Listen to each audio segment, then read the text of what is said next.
Okay, so our next speaker is Andrei Illarionov. He received a PhD in economics in 1987 at Leningrad University. In 2000, he was part of Putin's administration and was an advisor to him. He was instrumental in helping get Russia's 13% tax rate. In 2005, he was the Russian representative to the G8. And in 2006, he joined the Cato Institute.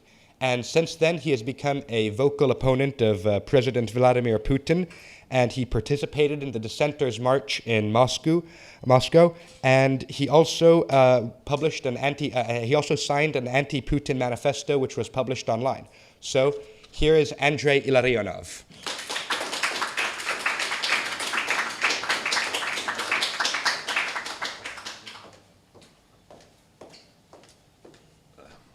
Good afternoon, ladies and gentlemen.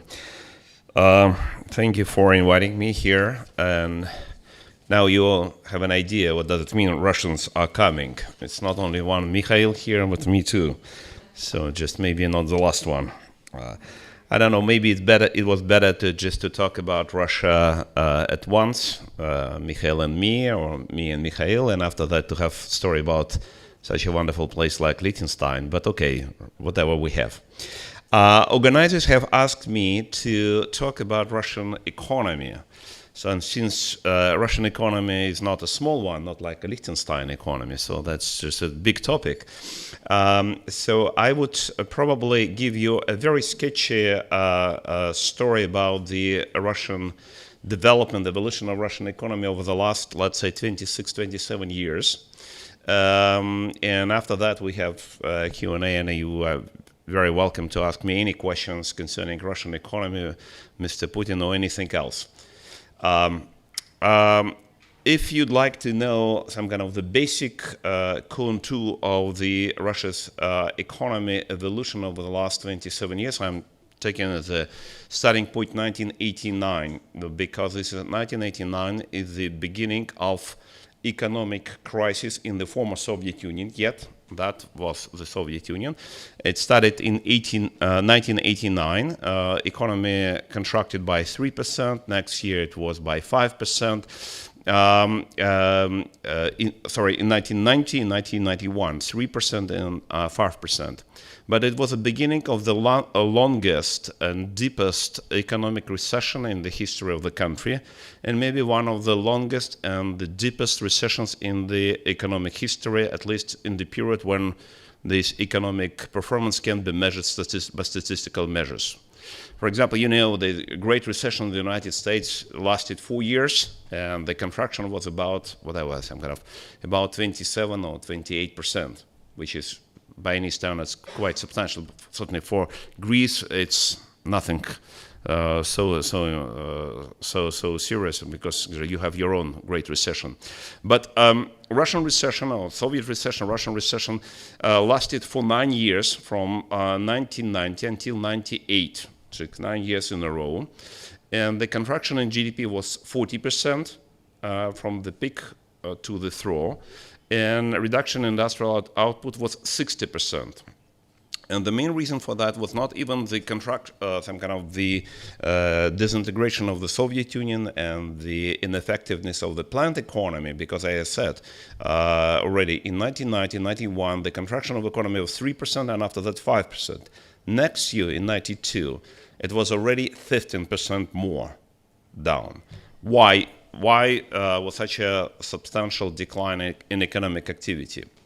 That time, if you would look now in the history, because probably not everybody still remember what was going on, in Russia as well as outside Russia, it was a lot of claim that, okay, there is a group of young reformers came to power in Russia, and they're doing liberal economic reforms. They were the radical economic reforms, which is not true. It's a big myth. The group of people who came to power in 92 started to introduce a very interventionist economic policy, and I will give you some numbers just to give you a flavor of understanding what was going on. In the last years of the Soviet Union, budget deficit of the Soviet Union was between 6 and 8% of GDP, which is by any standards, it's kind of non-sustainable economic policy, not sustainable fiscal policy. In the first year of this new government, new regime in 1992, they have increased budget deficit to 23% of GDP. You can imagine from 6 to 8 to 23% of GDP. They increased size of government, measured by ratio of government expenditure to GDP, from roughly speaking 45 to 50% in the Soviet times to 69% of GDP. So these budget deficits that I mentioned was impossible to finance through through creation of debt, either domestic or foreign debt.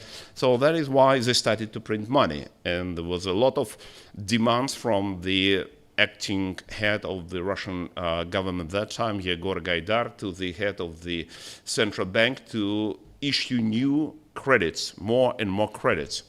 Within 1 year, for these 12 months of 1992, the credit emission in many creation increased by 40 times. Not by 40%, but by 40 times. So just, you can imagine, it was a kind of the absolutely unlimited printing of money. As a result of that, inflation became 2,600% a year. It was for some period of time, it was a real hype in inflation. And in addition to all this fiscal kind of fiscal mess that has been created, they started to introduce a lot of regulation for this emerging market economy that actually has been started even in the Soviet times. So after that, they've introduced fixed exchange rate at overvalued rate for ruble. So that did not allow Russian economy to grow. Actually, it continued to contract. They borrowed heavily from the IMF, international financial organizations, and private lenders, accumulated huge foreign debt. And in 1998, the 35 to 40% of all expenditures of the federal budget expenditures went to only service the foreign debt, which is situation probably very familiar to Greek situation a few years ago. So, and the government was not able to neither to cut expenditures, not to raise additional taxes, not to avoid these problems, and as a result was a huge additional fiscal currency exchange and debt crisis of August 1998, when the economy contracted again. It was a huge devaluation by 75%. People became really very impoverished. All some kind of new economy, not all, but almost substantial portion of the new economy that has been created in previous years has been destroyed. So it was a very, very painful experience for Russian population. So in just on the back of this economic crisis and financial crisis, all this government has been fully discredited. Everybody who was associated with that, certainly the President Yeltsin, who appointed those people themselves. So that is why it was much more support for new faces in the political life in the country. And that is why when some kind of Mr. Putin picked up absolutely unknown colonel from the former KGB, Mr. Putin, who considered to be young, sportive, reasonable, rational, was talking about some kind of reasonable stuff, a lot of people started to support him. Certainly it's not so easy and not so simple explanation what has happened in 1999, but that's a story. So he has been some kind of proposed by Putin as his successor, acting president. And that time he actually, having been as acting president, he has invited me to talk about economic policies, what economic policy might be implemented in Russia if, he said, if I will win. Okay, it was just a month before election. So there was no doubt for for anyone, so just that he would win. So we talk. I started to talk about. I said, "Do you know what does it mean, economic freedom?" Obviously, he didn't have no idea what does it mean, economic freedom. I explained him what is economic freedom. And just we talk at length on different aspects of economic policy. Finally, he has invited me to be his economic advisor. I refused the first time because I said I have some other more important stuff to do. Nevertheless, months later, he invited me once again, and I once again refused. But when he invited me for the third time, as in a fairy tale, so I thought, okay, to myself, probably this is the last time, and there is a chance to do something for the country. And in April year 2000, I have accepted his invitation, became his economic advisor, and designed a policy plan, economic policy plan, not only economic policy plan, but economic policy plan first of all, that actually has received his support. And about 90% of this plan has been implemented over the last few years. Some of this, and that is the beginning, I would say, the next period in the Russian economic history. What was in this plan? It was a substantial reduction in taxation. We have reduced number of taxes. When I became his economic advisor, it was some kind of 25 or 27 different types of taxes. We reduced all number of taxes to 5.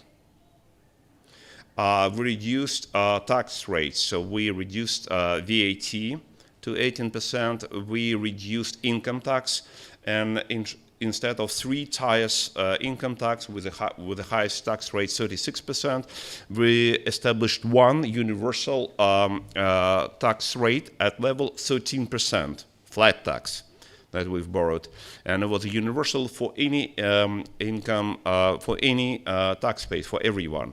So actually, as a result of that, the volume of taxation that has been collected more than doubled just in 1 year. So people prefer not to be involved in tax evasion at high tax rates, but to pay 13% tax rate, saying, okay, we're feeling really some kind of respect that we can kind of pay reasonable tax rate, but to be part of the kind of respected members of society, respected members of business community, and just to do it very legally, openly, and transparently. That's a pretty remarkable example. One of the most important policies that I recommended and we were able to implement was a substantial reduction in size of the government, measured by the level of government expenditures to GDP. As I mentioned, in 1992, the government expenditures to GDP was 69%. So later it was slightly low, but finally when so we have implemented our policy, it became 31% in year 2003, year 2004. So it's a kind of, we more than halved the tax and government expenditure burden for economy. So also on my recommendation, we have established the reserve fund, stabilization fund, with windfall profits from oil and gas money at higher levels, just not to spend them right away. And instead of budget deficit of 23% of GDP or 10% of GDP, we switched to budget surplus. And from year 2000 to year 2008, we had a budget surplus between 6 to 8% of GDP. Also, another element of our policy was to repayment of the debt that has been accumulated in the Soviet times and in the 90s, and we have repaid almost all debt, and by year 2008, debt to GDP ratio was remarkable, 4% of GDP. The lowest level was only with Luxembourg, at least for international statistics. I don't have numbers for Liechtenstein. I presume maybe it was 0, but okay, Liechtenstein is not included in these international statistics. But okay, so for some period of time, so Russia had the lowest debt to GDP ratio after Luxembourg. Now it's slightly higher, but nevertheless.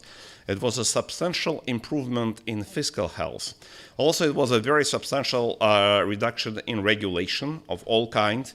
So we were able to adopt a land code that would allow, for the first time, at least since revolution of 1917, that land could be sold and purchased.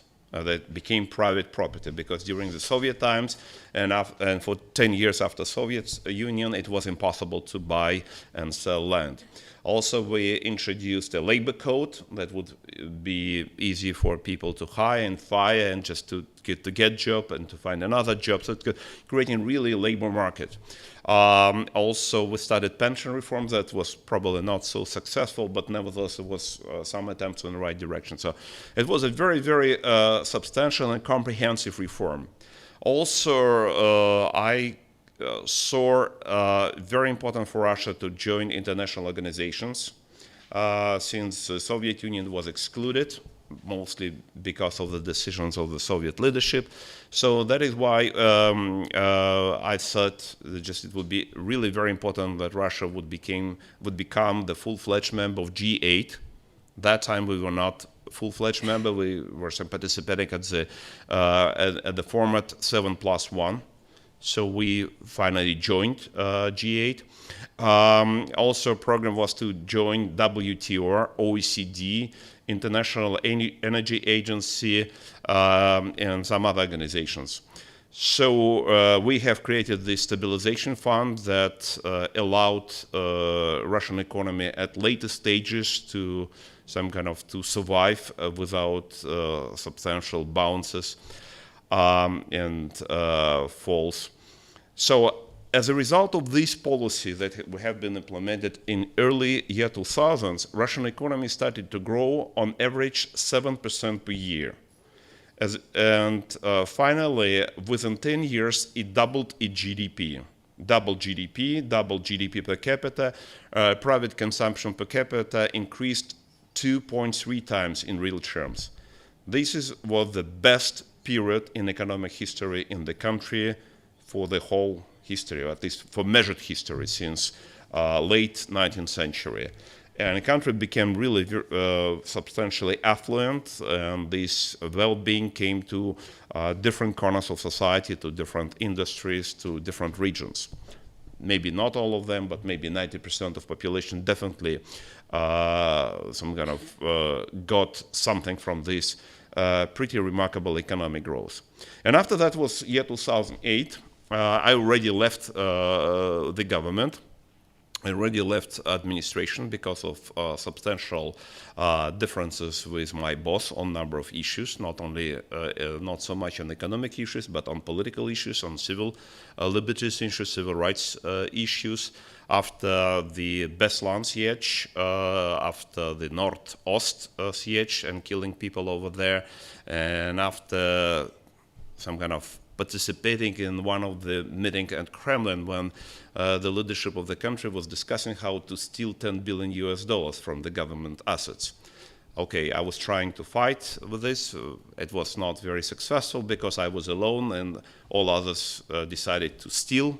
So that is why 1 against 12, it's not something that you can win, especially all of this president, prime minister, minister of finance, minister of economy, head of administration, and so on. So that is why when they essentially took a decision, yes, okay, it's a good idea to steal money.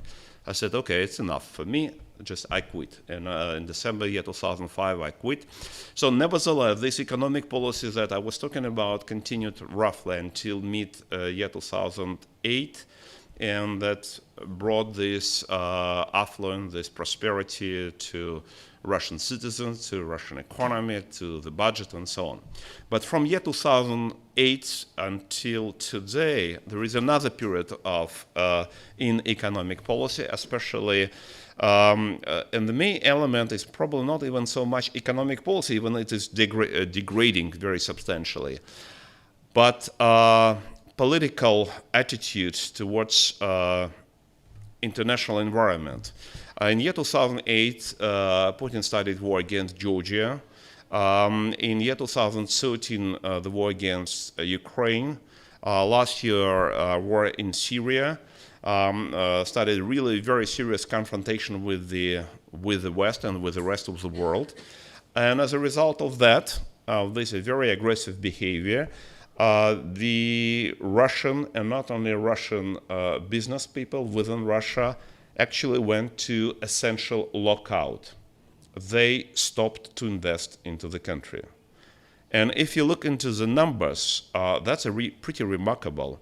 Over the last 4 years, investment in Russia fell by 37%.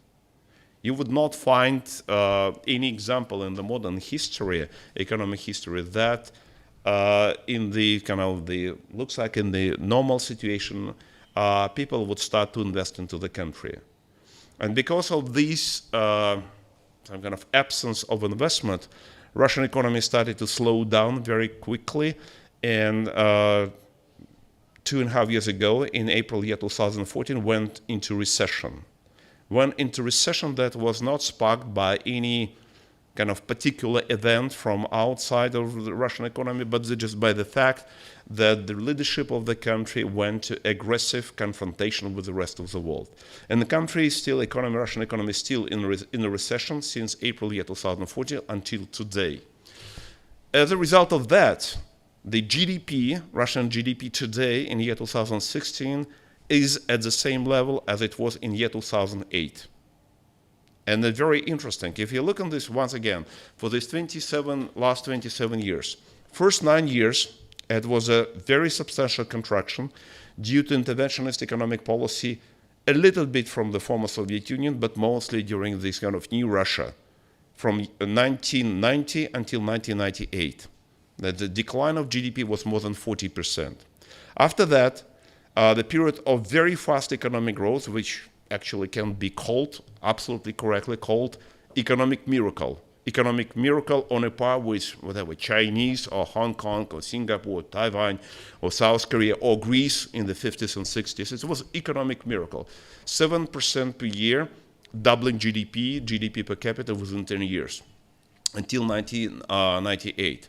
And after that, from 1908 until year 2016, it is a virtual stagnation with a little growth at the beginning, with a recession in the last 2.5 years, but overall it's a stagnation. So that's a kind of the sketchy picture of the history of the Russian economy over the last 27 years. And if we need to some kind of learn some lessons, not only for Russia, but for any other country in the world, including Greece. So I would mention at least two most important observations. First of all, the crucial element for sustainable high-rate economic growth is economic policy. Economic policy that is pursued by the administration, by the government. If you have a very bad economic policy, there is no way that economic growth would come, regardless whether you have natural resources or do not have, whether you have wonderful geographical position or not, whether you're a member of any good union, international or not, doesn't matter. If you have a good economic policy, that's not a guarantee, but a very high probability that economic growth might be very high and very fast, and that would bring prosperity. This is very important. And second observation also that I learned from my experiences back in the administration and also outside of the administration.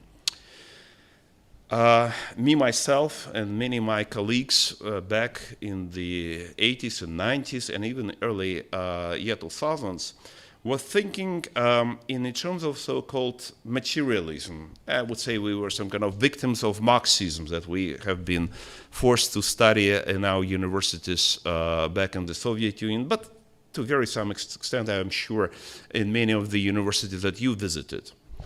The idea was, okay, that the fundamental for society is economy. And based on this economy, some kind of political institutions, cultural institutions, intellectual institutions can be built on. That is wrong. It's not true. So we were thinking so in the back 25 years ago, and we'll think, okay, we would like to build some kind of market economy, free market economy that would bring prosperity. This prosperity would bring some kind of prosperity to middle class. There will be new demands for political institution of democracy, of human rights, and so on and so on. Because this market economy, prosperous economy, would create this basis. Yes, we did it. But it did not change political situation. That did not change political regime. Moreover, political regime that has been created, it was a process. It's actually a process from 91, but definitely with the arrival of Putin, it got a very substantial support. So political regime is non-free. It is authoritarian. Some people would claim it's a semi-totalitarian regime. This regime can use effectively market economy for their own purposes. And they could manipulate whatever election that Mikhail was talking about. They can kill people. They can murder opposition people, journalists, lawyers, activists, and so on, with relatively free market economy. I would not say it's completely free. It's not completely free, but it's relatively free market economy, certainly much freer than we saw in the former Soviet Union. And now we can have something that we could not even imagine 25 years ago. If we compare, let's say, last years of the Soviet Union under Mr. Gorbachev, that time it was definitely planned, centralized economy, much less effective than economy that Russia has today, no doubt. It's completely different economies. Today is a market economy.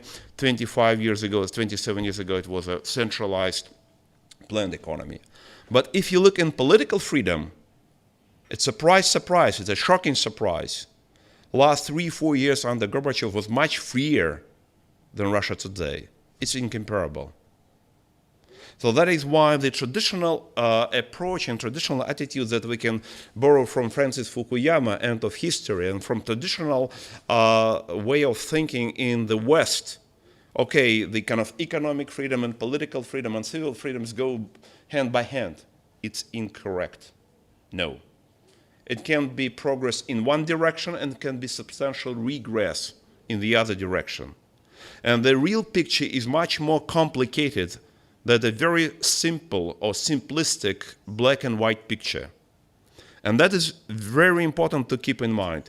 And that is why the crucial element for free people, or people who would like to be free, and for free societies, and I need to say, so even I am an economist, I got economic education, I spent most of my time as economist, the crucial element is political freedom.